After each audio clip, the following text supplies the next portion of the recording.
Magandang araw sa inyo mga kapatid. So ito po ang inyong lingkod, si Brother Direk Joel Pabroa, na isa na namang bagong tutorial na ituturo ko sa inyo. At ito'y tungkol sa partial blessing, kung paano tayo makakakuha ng kopya natin.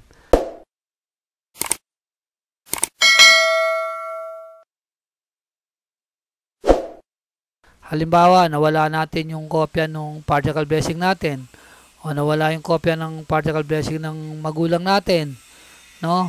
O ng anak natin. Ang alam ko lang din natin pwedeng makuha kung ikaw ang kukuha, yung sa siblings, no? Ayan, ipapaliwanag ko sa inyo mamaya. At isa pa, kailangan gumawa ka ng sarili mong account sa lds.org. So para magkaroon ka ng access dun sa website na yon ng church natin at makakuha ka ng kopya ng partial blessing mo o partial blessing ng pamilya mo. So mga kapatid, without further ado, let's get started.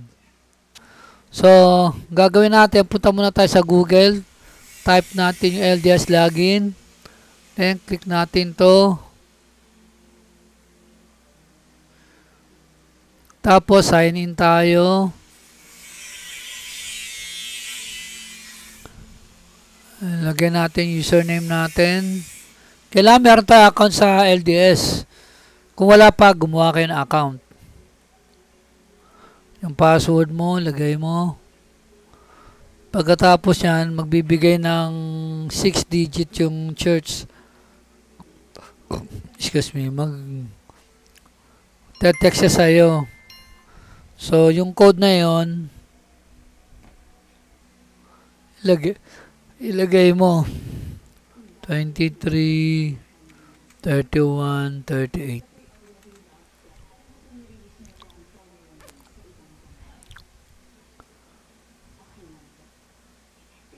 So skip mo lang yan.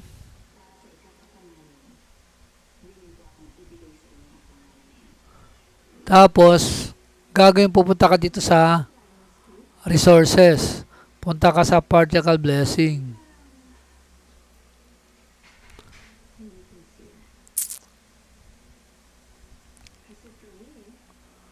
So, sa partial blessing, pwede mo nang makita yung ano mo. Yung partial blessing mo, actually, ito, partial blessing yan.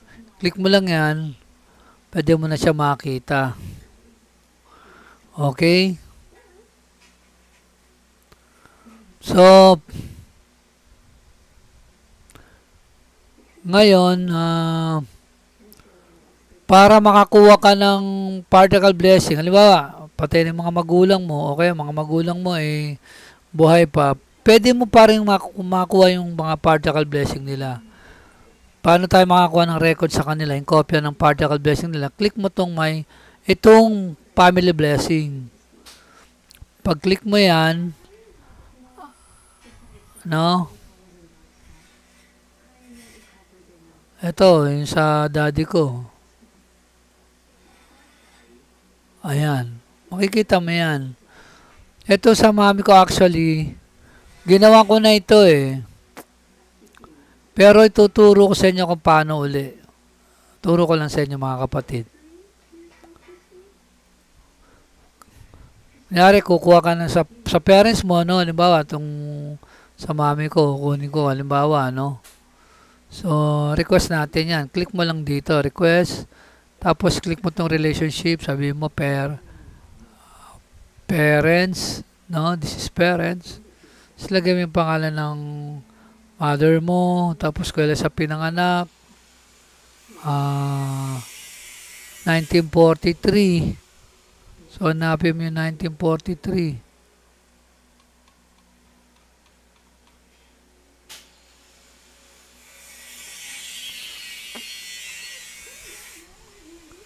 So, click mo yan. Tapos, December siya. December 6. Tapos, namatay siya nung September 2023. September 2023. Ayun. Lagyan mo yung pangalan nung tatay nung mother mo, tsaka nanay nung mother mo. Pagkatapos nun, mga kapatid, ito naman, optional naman to eh. Kung alam nyo pa yung pangalan nung yung patriarch na nagbigay, pangalan ng patriarch na nagbigay ng patriarchal blessing sa magulang mo, o sa anak mo, o sa lolo't lola mo, ilagay mo yung date. Pero kung di mo na matandaan, pwede mo na, optional naman yan, pwede mo na i-request.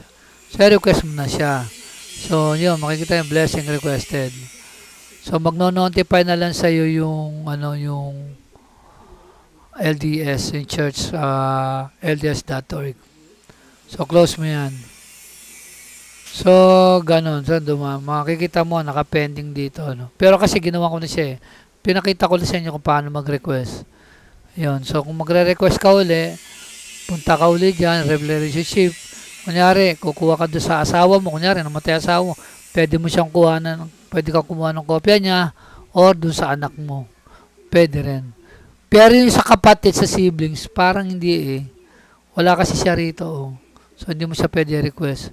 Ang pwede mo request sa child, sa grandchild, sa asawa, sa spouse, sa parents, at sa grandparents, at sa great-great-grandparents. Kung nakatanggap sila ng patriarchal blessing. Okay? So, click lang natin. Close natin yan. So, yan mga kapatid. Isang bagong tutorial na naman ang naituro ko sa inyo.